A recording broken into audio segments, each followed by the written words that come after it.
This was the situation in Ggaba, where tension and sorrow filled the place after a horrifying incident at Ggaba Early Childhood Development Day Care.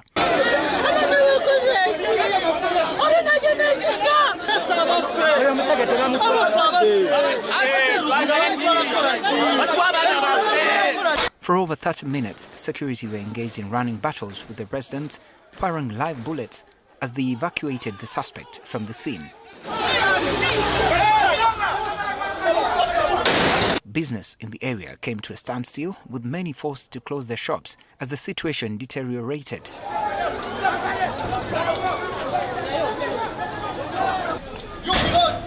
Residents and area leaders expressed anger and disappointment at the incident. A person killing an innocent kid, a kid of 2 years, a kid of 1 year, it is really unfortunate, and here in Ggaba, it's a misfortune. You cannot tell me to know or tell us why? It's not even reasonable. It's not. Police have since confirmed the identities of the 4 deceased children and say efforts are underway to establish the full circumstances surrounding the attack. They have been identified as Okello Ryan, a 1 year and a 1.5-year-old male. There is Eteko Gideon, 2.5-year-old. There is Keisha Alungat, 2 years. There is Ignatia Seryange, also 2.5 years. There were 14 juveniles. However, 10 have been handed over to their parents, and the 4 victims, all the deceased persons, the bodies have been taken to City Mortuary for post-mortem. Kampala Metropolitan Police spokesperson Rachel Kavala revealed that the suspect, identified as 39-year-old Christopher Okello Onyu, posed as a new parent before carrying out the attack. A few days ago, the suspect allegedly came to this place, Gaba Early Childhood Development, seeking for admission, and he was told to go back to the school today, where what he did, he actually also paid for the admission, and after that proceeded and attacked these children.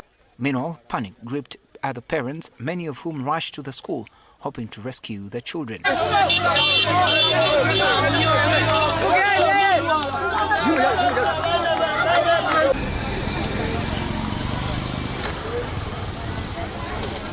Access was temporarily restricted as police secured the scene and conducted forensic investigations. One parent who had children in the primary section lost her temper, demanding for her children, and calls for calm from the security officers bore no fruit. I want my children.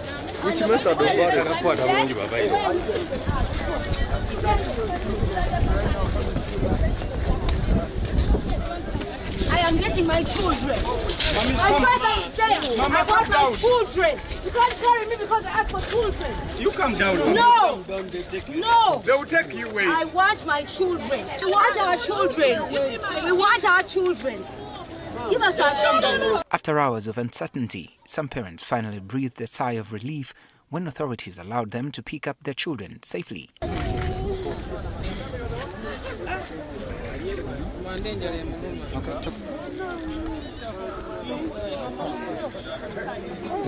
The Inspector General of Police, Ggaba, who visited the scene of crime, asked the public to remain calm as investigations continue. I want our people to calm down. The person who has done this is under our custody, and we are going to find out first of all the motive, and also we urge our people to calm down. We are going to see how we should be able to resolve this. Otherwise, it's a bad incident. We deeply condole and sympathize with the families that have lost these very young children whose future has been cut short by an unknown person whose motive is still unknown. This tragedy has reawakened serious concerns about safety in learning institutions and the urgent need for stricter access control measures. As the police continue investigating this incident, Authorities are asking schools around the area and across the country to strengthen security to ensure safety of their children. I'm Benjamin Jumbe, NTV here in Ggaba. Let me tell you, if you have a mixed school where boys are not allowed to go to girls' dormitories at night or at any given time, when the girls fall pregnant, who is responsible? The teachers who have access to the girls. If we have a curfew in that area, who moves at night? Security. Maya bangi anzala amagulu gamulinga abaganda tukanti chiwe mulo mukumi wa wakama ulu. Who moves at night? Bike wali bike omala bamuita kebe omala bamuita sebulege ebatu wadiru ezo nga funenga mbera ya sente iritusawo vengazi batuchimanga sigumitseri batuchimanga moje tugende watu ke basula mwabamanya abasobola zebasingana waka tubasingane waka ne bandira mu program egena maso tugenda kuma nyumba ya Mugaga Mountain Zion we twatukawo ne batusomera mu atuse tuweze nga tuli banji batusomera mu kigenda mu maso nayenga mu kuyingira wali ku Mountain Zion twayingizanga mirembe nenga wotuka mulieri bali n'abasirikale baabwe betamaje bava teri kufuluma afuluma kyasi paka unopiza bakola ki yawagala nze nga sibikolwa byange wabula mbera ya sene yakoze ki kwa ngamba tugenda kuwa makaga Mugaga twatuke batukwasa amajambiya buli muntu gwale gwa mitwale ebiri omuntu babagabira mulanka twali tugenda baba iwe dogeno kola chokola akasente twali tugenda nibe abatusookayo ne batemwa nali ne batemako n'abantu abalala wana batema ne batema n'abantu abalala twali tugenda Lwengo batu twali batu balina abasirikale balina patrols zangu ezibakola ezitukuma babera mu uniform catch la police catch galiwo onako balutwala omugenzi afanika wesiwe yafa bali bamutera ku magulire bikinga bamaze mutusa mu kyalo fe twali tugenda nafe olwo lunaku lwennyini bakwa basookayo mbu bakola buyo mulimu ne batema buyo abantu abaliyo ali nabo ne babatema mbu uniform efananga ya madamu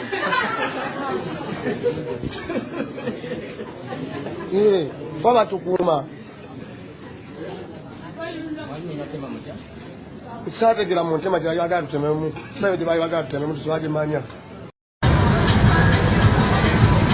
In 2016, parts of the country, especially in the Greater Masaka area, were beset by a spate of violent attackers committed by gangs of pangolin youths. The attackers left several people dead and many more injured. The reports of gangs of criminals moving village to village, robbing and hacking people continued in 2017. In April last year, after a number of operations, police and other security agencies paraded a group of suspects before the immediate Katwe police station. In the presence of the then Inspector General of Police, General Kaihura, the suspects confessed to being behind the attacks. Over 100 suspects in the Greater Masaka area have so far been arrested. Among the suspects paraded on that day were Sulaiman Asimwe and Juma Mulindwa.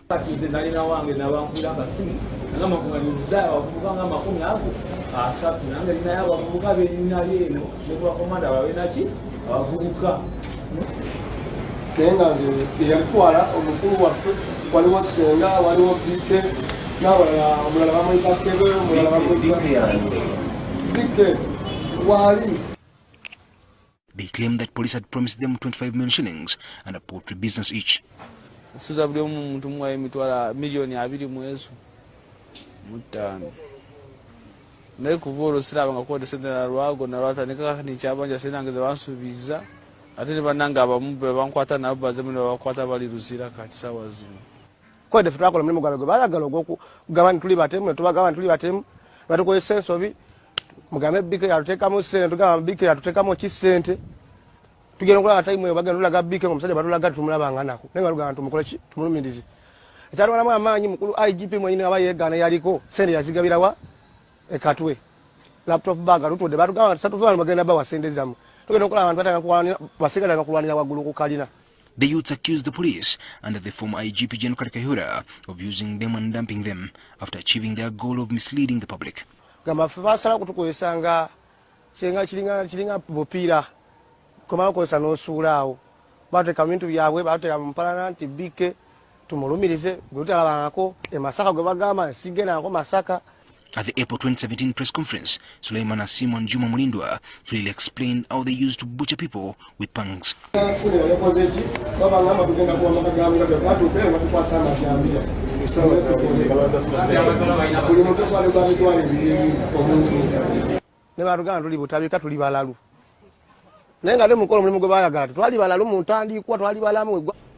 When you hear my son's name, Muhozi,